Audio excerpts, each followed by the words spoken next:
Hi everyone, welcome back to the What Comes to Mind series. Today we are on episode 15, halfway through the series, and today we are talking about muscular strength.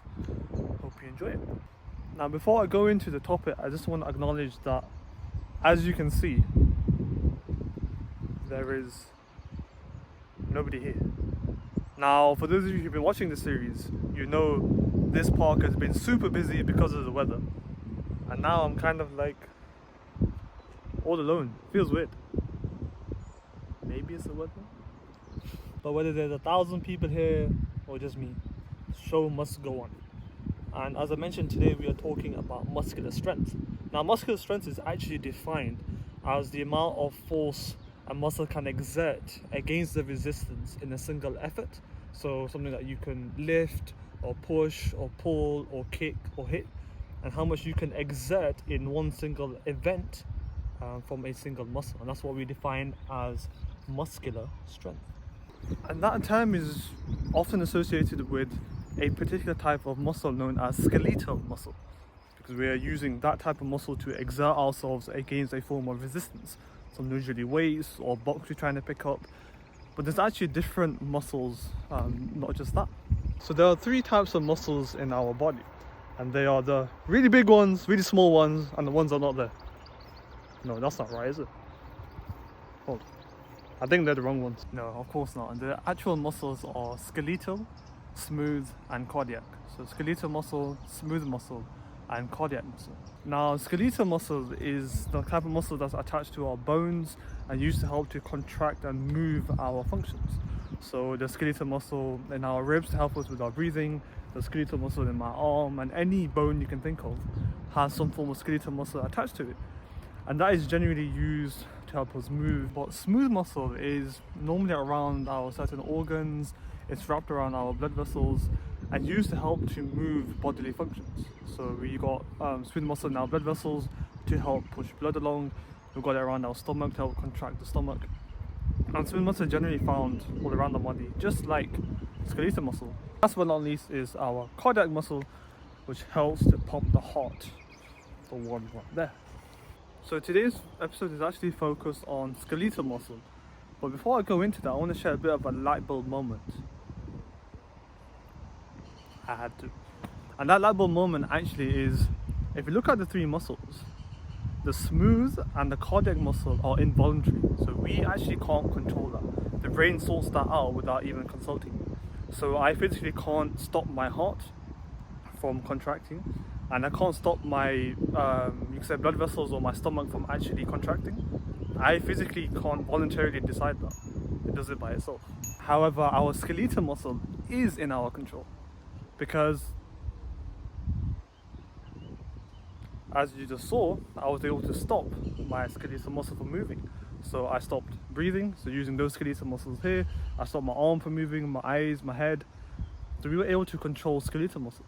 So a little fun fact is, we can control our skeletal muscle, but it's our cardiac and smooth muscle that are involuntary, and the brain thankfully sorts that out for us. So within skeletal muscle, there's actually different categories of them within our body. And there's now 3 different types of actual skeletal muscle. And initially they're broken down into slow twitch skeletal muscle fibres and fast twitch skeletal muscle fibres, also known as type 1 and type 2. But fast twitch muscle fibers is also broken down into 2 segments. So to summarize, we have slow twitch type 1 muscle fibers, fast twitch type 2 muscle fibers, and within that we have type 2A and type 2B. I'm going to go into what the differences are and why they are actually really, really interesting. Just want to show like another light bulb moment. So some lights are on and some lights are not. That's a bit of an interesting point. Skeletal muscle, let's do it. So with slow twitch muscle fibers, that type of muscle fiber actually uses oxygen and glucose as a form of energy source to then start contracting, and is generally seen, hence the term, in more long distance, slower moving exercises, hence for more long distance running and more marathon type running. So you see those athletes have a lot more of slow twitch muscle fibers in their body compared to fast twitch. Interestingly, with fast twitch muscle fibers, it actually recruits this energy in the absence of oxygen. It's also known as anaerobic, because they want to get that energy a lot quicker than slow twitch. And as a result, you see those fibers utilized more in more explosive and very agile movements. So anti-meter sprinting, being very quick and agile, is also used for fast twitch muscle fibers. However, I mentioned to you something about type 2A and type 2B. So type 2B is what I've just mentioned now in terms of doesn't utilize oxygen at all. So it requires or recruits that energy in the absence of oxygen for that quicker energy capture and to utilize it in more explosive movements. But type 2A has similar characteristics with slow twitch muscle fibers, where it has the ability to utilize oxygen as well. So that's why type 2A fast twitch muscle fibers are actually a little bit of a grey area. Now, to look at these in a applied setting, so it makes a bit more sense, let's look at 3 actual running events: 100 meters, 400 meters, and 10,000 meters. And let's see where these particular muscle fibers are actually applied to their maximum ability. So we'll start with type 1, then type 2A, and then type 2B. So in type 1, so that's slow twitch muscle fibers, that's actually predominantly going to be used in that 10,000 meter race, where they're going to be used to quite a lot of energy, but for a longer period of time. So endurance type events. However, type 2A, fast twitch muscle fibers, is actually used more so in a 400 meter event, because 400 meter event is a bit of a unique event compared to other distances, because it's actually classed as slightly long distance, even though it's just one way around an oval circuit. So that's why those athletes who are doing 400 meters actually train for more of a long distance manner compared to 100 meters. So predominantly type 2A fast twitch muscle fibers are predominantly used in that actual event. And as you guessed it, type 2B muscle fibers are extensively used in 100 meter sprints. So that short 10 seconds or 9.5 seconds, you need incredible amount of energy in a very quick and short space amount of time. So you need that faster release and a faster energy capture. Hence that anaerobic metabolism in the form of type 2 or utilizing in type 2 muscle fibers is where those fibers are used in a particular running event. So now we know the basics in different types of muscle, their function, and a different type of muscle fibers actually found in skeletal muscle. Which brings on to that notion now of the misconceptions with muscular strength. And that is sometimes when people go to the gym or when we see a person walking down the street, or a person actually doing a form of exercise, we look at the person's appearance and assume they have some sort of muscular strength compared to some sort of stereotype that we have in our head. So a classic example is you see somebody at the gym, they don't look very strong or they don't look very muscular, yet they can probably lift something twice as much as you without realizing it. And then you start to wonder, how is that person able to do that? And that's our notion of muscular size versus muscular strength. Now, to help break this down and look at it more in a real life setting, let's look at a bodybuilder and a powerlifter, for example. 2 different types of exercises for different types of actual function and results towards the end. To better understand this bit, we need to actually look at the muscle fibre itself and 2 very interesting parts of it that are related to this little discussion we are having at the moment. And one is to do with the contractile proteins to help contract the actual muscle, and the area that is not related to the actual contracting of the muscle. Now these 2 are the sarcomere, the contractile bit, and the sarcoplasm, which is the non-contractile bit. Now you've heard of sarcoplasm because it may have sounded something similar to cytoplasm. Cytoplasm, we know, is in cells. It's that little fluid area that has different proteins for different functions. And this is the muscle equivalent. Now what's actually really interesting is, depending on the type of exercise you actually do, you can increase the amount of effects on the sarcoplasm or the amount of effects on the sarcomere.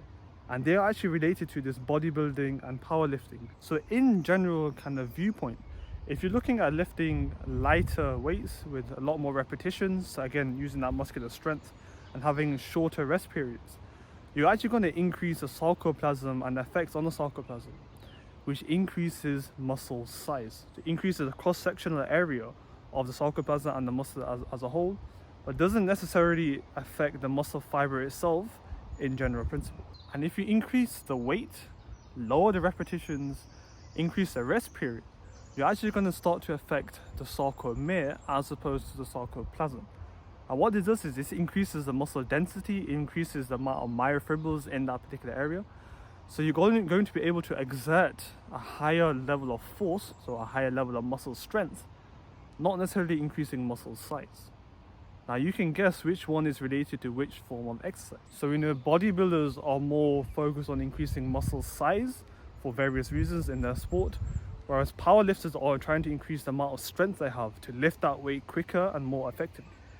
So you can see the differences in terms of exercise has on the actual muscle itself to cause the effects that we've seen, so whether it's increase in muscle strength or increase in muscle size. And now one of the main reasons I wanted to go through all of that before I go into what comes to mind is because what actually comes to mind when I think of muscular strength is how we grow and the different ways that we grow, but also how we can optimize that rate of growth. To put it into perspective, the way a 100-meter sprinter trains is very different to the way a marathon runner trains. Why? Because they're focused on growing a particular type or area of the muscle for their particular and specialized function. The question is, why don't we utilize that more in other areas of our life? Because the word growth can take many forms: physical growth, mental growth, learning a new language is a form of growth, learning a new skill is a form of growth, increasing your muscle mass is a form of growth. But 9 times out of 10, we sometimes fail to optimize the way we are training, just like a 100-meter sprinter is training, to improve our growth in that particular context. And to add another example to that little discussion is, some people sometimes say that, oh, because that person has a lot more fast twitch muscle fibers than me, that is why that person is able to run faster. And that may be necessarily true, but if we optimize the way we train, we can actually change the slow twitch and fast twitch muscle fiber ratio in our body. So we can essentially run faster by changing the way our muscles actually function. And that's just one of the ways we can look at how muscular strength is quite profound in terms of actual life lessons. So as I said earlier, if we can change the ratio of slow twitch and fast twitch muscle fibers, and we can change the way we exercise to increase muscle strength or muscle size, why can't we adopt that similar kind of principle to how we go about learning and other areas of our life, whether it's our work life, our personal life?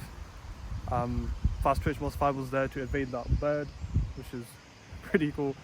So I genuinely want to ask you a question on this: is what comes to mind when you think of muscle strength, and what lessons do you derive? And to finish on, there's this age-old statement about don't work hard, work smart, and that is obviously linked to the notion of optimizing the way we train, whether that be physical or mental, to improve the results that we want to do. But I would actually go as far to say, why not do both? Which is work really hard in working smart, so you can double down on the results and performance you actually get. That's my little twist on that statement, because if you work really, really hard in working smart, can't you actually maximize your results a lot more? I genuinely want to hear your thoughts on that. And what comes to mind when you think of muscle strength? So that's the end of today's episode on muscular strength. I genuinely hope you found it useful and beneficial in terms of understanding the different muscle fibers and muscles, as well as the life lessons I try to derive on the whole term of muscular strength. So do let me know your thoughts in the comment section below about genuinely what comes to mind when you think of the term muscular strength. And I want to take this moment to say a genuine massive thank you to those who've been watching the series and taking the time out to watch these episodes. There's been 15 so far, another 15 to go. There's already been over 2 hours worth of video content, and I really, really hope you found it beneficial, and more importantly, you've learned something. You know, for me, the goal with this series and the goal with a lot of these videos is I hope I can instill some form of knowledge that's beneficial to you and your life, so you can improve and have a better and healthier life based on the videos that I have shown and put together. It's a lot of hard work, but you know, hearing comments like that really makes it worth it, and gives me a lot of energy to get through and help produce the next 15 episodes, which I hope you find just as useful. So hopefully see you tomorrow. Let's get back inside, it's cold. I'm about to fall over as well. But hopefully see you tomorrow for episode number 16. Take care.